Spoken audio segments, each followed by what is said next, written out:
vacuum on that. Oh my God.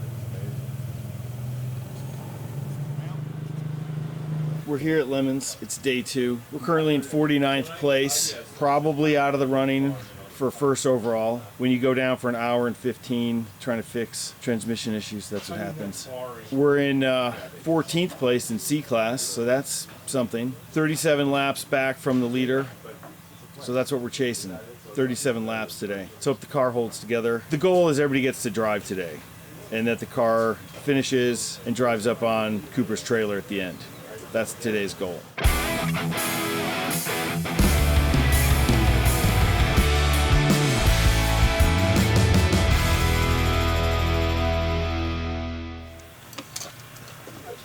Yeah, well, what do you got? Did you lose a hub? You know Volkswagens a little bit? Yeah. Oh, God. We've got a 1986 Cabriolet sitting in our driveway. Oh, so same 020 transmission. Yeah. So the selector shaft, which is in here, yeah, it may be worn a little bit because between third, fourth, when the car moves a little bit, there's not a notch. There's no neutral detention between the two. Yeah. So it's a little unnerving to, shift. Morning. Yeah. When I got stuck in the grass, it was stuck in reverse. So you're just gonna back into the pit lane? Listen, I thought about spinning around and driving backwards into the pits. You hella would have gotten flagged for that. I would have been so much trouble. Even extra flag, you were 4 off, that sucks, and then you went backward down the track with poor visibility in a helmet. Oh my God, that was yeah. You have a great mirror. Listen, Mary, I thought about it for a split second. It was, I'm so glad that your brain went no. It was, where the fuck is the tow truck? I'm driving backwards in 2 minutes. May the gods of random chance put you in the right gear more often than not. Thank you, I appreciate that, Mary. I like that. That's a good one. So yesterday, there's a shift rod selector on top of the transmission. There's an arm that comes off of that moves with the linkage, and that bracket came almost completely off. The bolt was being held on by a couple threads. So that came out, and I think moving all that around, everything loosened up, and the shift selector isn't as precise as it should be. It basically makes it feel sloppy. So when you're in neutral, where if you go up you're in third or down you're in fourth, it's very loose and not precise, basically. So we tightened all the linkage up. We found a couple other spots that were loose, and everything is shiftable now.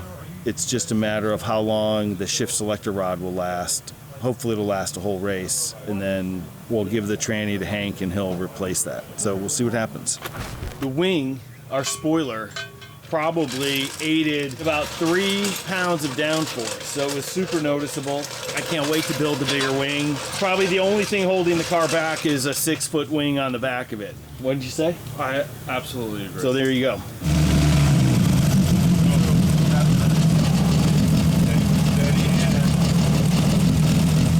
My mom said I should have been a surgeon. And I told her I was going to be a lemons driver.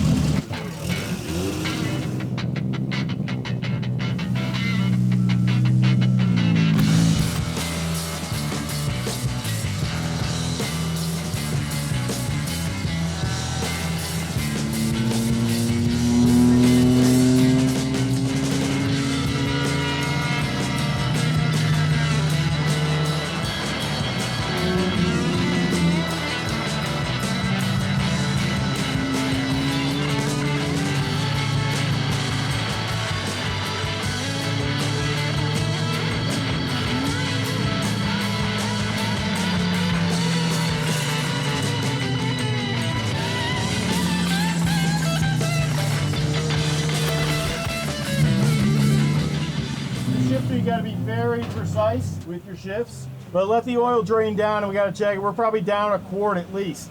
The electric pressure gauge was always at 60 plus, and then just the last 3 laps, it started going woo, woo. Yeah, and then when I was driving too, the light didn't go on, but I did see it flash. Yeah, then you got to bring it in. Okay, I found our problem. What is it? The dog bone's not tight, nuts loose. What is? The hefty guy. It's running good though. I felt like I was moving pretty good. I was shifting at 6 every time. That's where the red thing is. That's 80%. So what's loose? The Heim joint For the shifter, just the... Right there. No, that was loose yesterday. That's not the. It's we got to just check the oil. The shifter's pretty much fine. Doesn't have any lateral play. What, the shifter? There's play all over. What I'm saying, with that not being tight. That's only holding those guys in. I don't think. I'm just saying, a little bit of play. There's a reason there's a nut. Yeah, I know. It could be snugged up, but like, the oil pressure's way more important. Yeah, I mean that's down a quarter. It's still not probably done draining. The question is, where the fuck is it going? I don't know. Well, I mean that's not as wet as it was. Is it wet? Look, barely. I think the oil pressure sender and the mechanical one are pretty accurate. I try to impart confusion at all corners of the team. You zipped up all the way?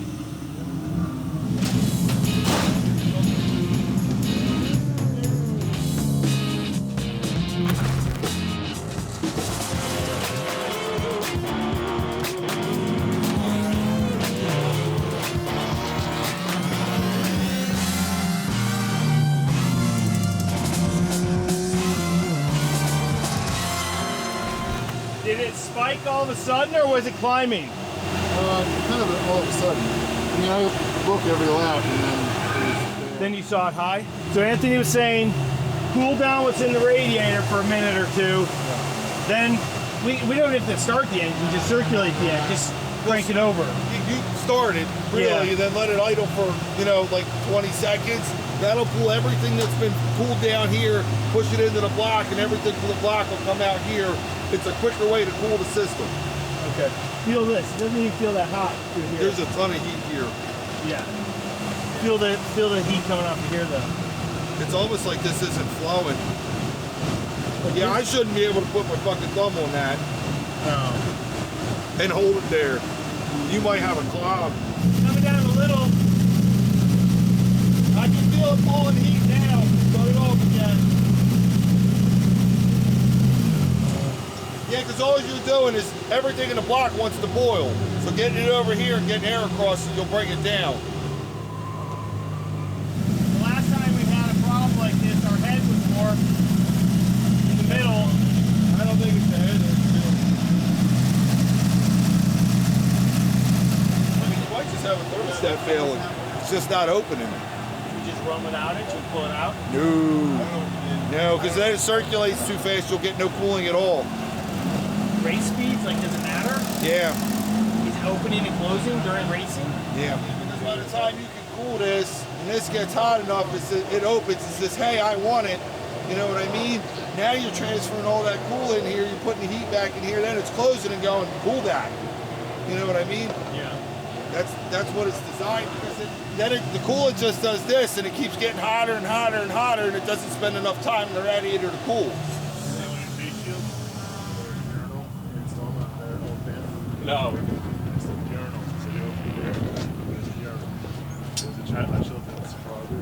Safety first. So to me, that's a heavy. Has like a grown I mean, that's what happened. I'm an old last time. man. Very, very slow. Once that cold shit mixes with the hot shit, it's going to instant boil. To me, this is like warped head gasket slightly out. Water's going in the piston and going out the exhaust pipe slowly. Just a tiny bit. Tiny bit. Yeah, I agree. Oh yeah, 150. All right, I know. Eating oil, eating water. She's a hungry motor. Wow. The tires are done. Oh, we gotta change that. Turn it off. Jay, is that one of those really close calls again? They're What's going on here? we got a little tire thing. Go straight with the wheel, Mango. Keep going, keep going. Did we hit something?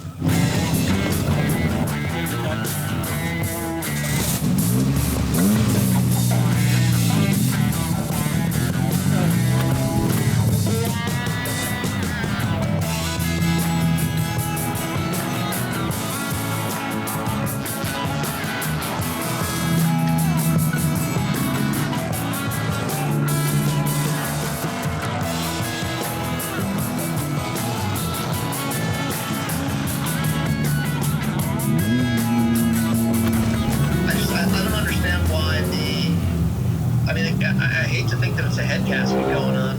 Oh, it's for sure like, I mean, hopefully it's only a head gasket. I mean, if he's out there and it gets hot again, then we have a head. If it gets hot fast, then we have a head gasket or a head issue. How hot did it get?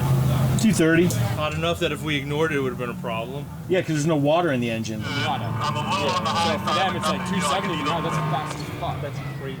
Yeah. Okay, copy all that. Just keep an eye on the water temp gauge on your left of the tachometer. Make sure it's near that green arrow. Over.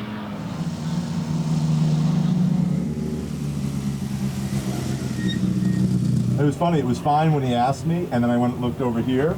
Yeah. And I came back and shifted because I was on the straight, and I was looking straight ahead, and all of a sudden it went up. Like it was fine 15 seconds before. That's motor racing, ladies and gentlemen. No clue, man. We're throwing the towel, man. Are you? We have we have like a head gasket or something going on. I know. I tried to get these guys out again. It's like not happening. So what is it, you think? Head gasket or head gasket and head.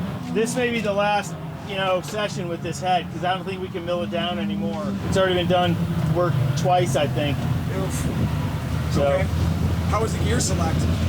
It was working, not great, but it was working well enough. I was turning good laps. How the fuck could the head gasket go again? Why do you think it's adapted? Because there's water missing from the fucking motor. That's where it's going. Tre interessante. That, and I think, the fucking oil. That's another mystery. Is there water in the oil? No, there's not. Where's the water go? Back out? Probably not. No, we're done. We're missing like a half a gallon of water in 5 laps. What? Yeah. Why? Great question. Well, we believe it's a head gasket or something going on. So I hope pouring out the engine now. It's just getting sucked in and then probably spits out as like you can't even see it out the back, Yeah, what's going on here? Yeah, I don't know. I think the head gasket's fucked. The head just got redone. Well, I think you can see residue on him from them burning water, from water getting in there. Does it have like a discoloration from like the burnt up crappy water, like the rusty water? So it's leaving where it's supposed to be used to cool, and it's getting burnt up inside the pistons, and it's at a pretty fast level. Mango was only out there for like 7 laps or something, and the water disappeared on him. So we're just gonna have to pull it apart next week or something, have the head looked at, make sure it's flat. Our day's over. So we'll pack up and head out, and I guess the only good thing is we won't get home at fucking 2 in the morning. That's how it goes sometimes. Like, seems more than not times. But that's how it goes.